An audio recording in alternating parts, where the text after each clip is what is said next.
Now, the official Suncoast weather with ABC7 meteorologist John Scalzi. It's a nice day outside. We have lower relative humidity today and lots of sunshine around, so the feel to the air much different than 24 hours ago. Now, we still have some low-lying moisture around, despite the fact that we have some very dry air aloft, and that led to the little bit of fog that we had around this morning. In fact, it was pretty thick in inland areas. That fog will probably reappear tomorrow morning as we still have that moisture at the surface, but that's going to be changing as we head into Friday morning. There's not going to be much of a chance of fog around because we are going to get a cool, chilly wind out of the north. 75 degrees, our current air temperature. Dew point coming in at 63. We have a south wind coming in at 5. That 63-degree dew point, about 10 degrees cooler than it was just 24 hours ago. And that's why the air feels so much more refreshing and comfortable.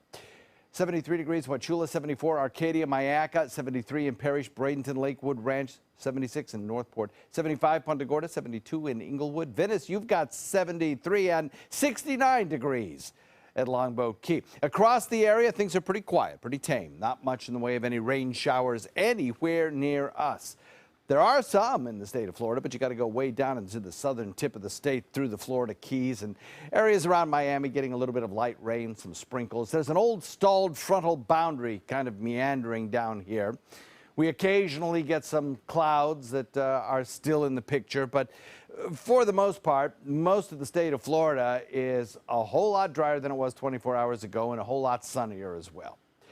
As we head into the afternoon, that's going to be reinforced by a continuing drain of dry air from the north into our neck of the woods. This dry air signaled here on our water vapor imagery by this tan colorization. That will be with us today and tomorrow. That's aloft, though. At the surface, the air is still fairly moist enough anyway, residual moisture around from the rains particularly, that the ground can produce that fog as the temperatures drop overnight. And they'll drop because we have fairly clear skies because of that dry air aloft. So with light winds, clear skies, fog rebuilds again tomorrow. However, it'll be the last day because from ground to top of the atmosphere, our atmosphere is going to dry as a frontal boundary located to the north begins to sink southward. May trigger off a shower or two as it gets close to us, that occurring on Thursday night through Friday morning. But then on Friday morning, that front sinking southward will usher in the cooler air back behind it. That is Arctic air, responsible for blizzards back in Colorado and the northern tier states and New England as well. And that colder air will visit us for a couple of days anyway. We'll look for sunshine returning today, dry throughout the day today and mostly tomorrow. Tomorrow evening, night, and then Friday morning there might be a shower or two around. And then we'll watch for that cold front to pass through late tomorrow night into Friday morning and drop our temperatures down to probably a high temperature of about what we saw this morning as our low temperature. North wind coming in at about 10 knots today. Now watch what happens as we head into Friday.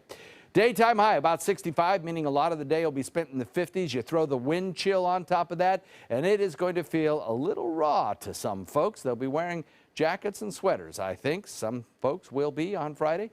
And then on Saturday, start to moderate the temperature a little bit. Still kind of cool, and we're back up in the 70s by Sunday. Scott?